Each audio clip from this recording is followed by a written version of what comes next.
शङ्खसभा खाँदबारीको बसाइलाई beet मार्दै अब चाहिँ म लाग्दैछु भोजपुरतर्फ। आजको यात्रा मेरो पैदल रहेको छ। एकदम बाटो अप्ठ्यारो रहेछ। यहाँनिर चाहिँ यहाँहरूले अरुण नदी देख्न सक्नुहुन्छ। यो चाहिँ अरुण नदी हो। यो पारि चाहिँ भोजपुरको गोपेटार भन्ने ठाउँ हो। यहाँनिर चाहिँ झोलुङ्गे पुल रहेको छ। यही पुल झोलुङ्गे पुल तरेर चाहिँ म यहाँबाट अब पारि जानेछु। एकदमै धेरै घाम लागिरहेछ। गाह्रो भइरहेछ हौ। पछाडि चाहिँ अरुण नदी।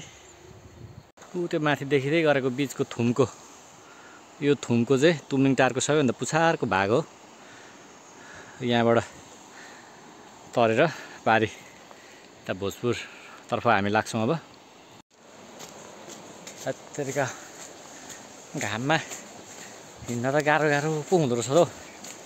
त्यतिका कात्तिकको दिनमा पनि पुरै घाम, यहाँ सानो घाम लागेको छैन।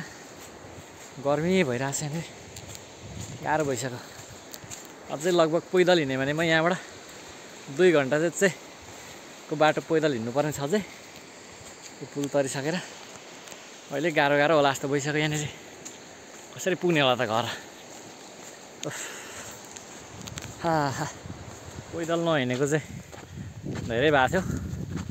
आज त मेरो लगभग 3-4 घन्टाको पैदल हिँडाइ हुने भयो। आज तेल निस्किला जस्तो छ। अब बाटो उकालो छ।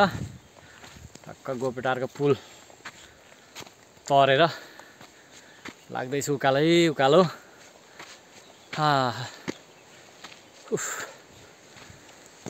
तरिका गाह्रो हुने रहेछ। सालको फेदमा एकछिन आराम गर्नु पर्यो। गाह्रो भयो उकालो चढ्न। हो कोही हुन्छ भने आउनु है लिनलाई। अच्छा ठीक है। गाह्रो भयो।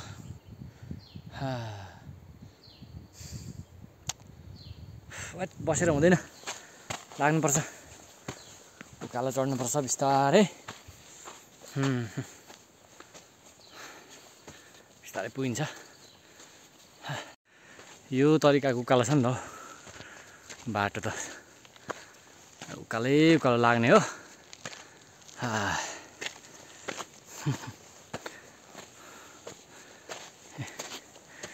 कोशी नदीलाई छोडिहाल्यो तलै। अलिअलि देखिँदैछ कोशी नदी। कोशी नदीलाई बाई गरेर लाग्यो आफ्नो गृह जिल्ला भोजपुरतिर।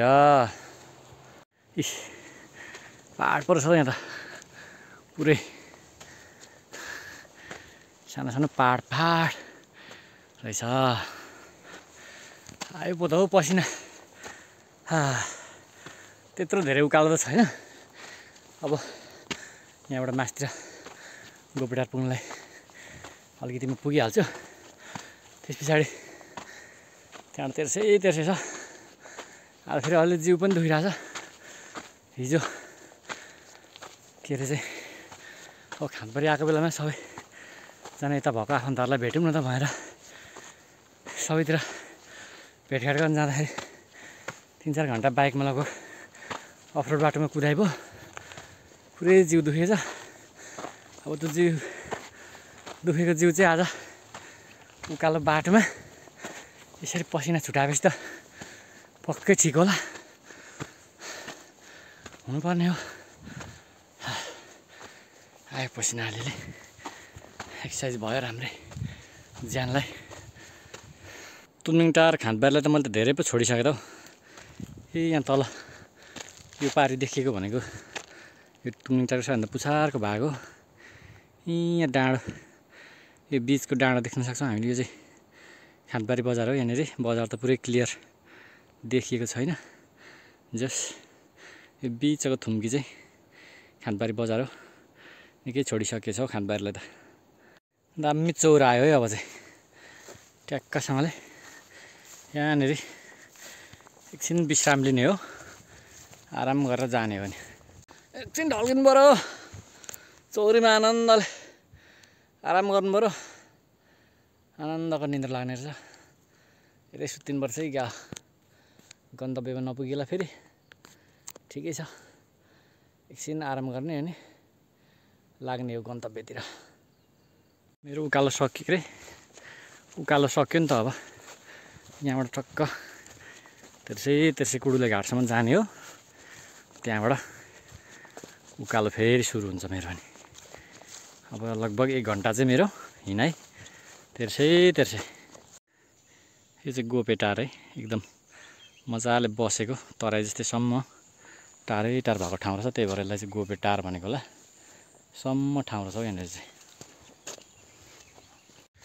वस्तुहरू अगाएर ल्याउनु भएछ आमाले ए दिनभरि चराएर आमा वस्तु अगाएर ल्याउनु भयो वस्तु अगाएर ल्याउनु भयो आमा सुन्नु भएन क्या वस्तु अगाएर ल्याउनु भयो भनेको नि वस्तु अगाएर ल्याउनु भयो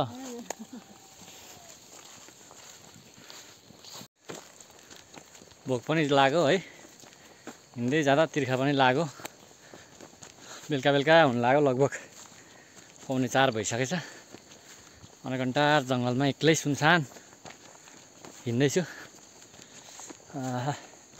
अब लगभग आधी घन्टा जतिमा चाहिँ म कुडुले घाट भन्ने ठाउँमा पुग्नेछु अनि त्यस पछाडि त्यहाँबाट मेरो उकालो यात्रा सुरु हुन्छ अहिले त तेर्सै छ भोक लागेको हुँदा त उकालोमा चाहिँ कसरी कटाउनु हो त अब त्यहाँबाट पनि हिँड्दै गएँ भने अझै कुडुले घाट पुगिसके पछाडि मलाई अझै 2 घन्टा लगभग त्योभन्दा बढी नै लाग्छ उकालो यात्रा कसरी गर्ने होला त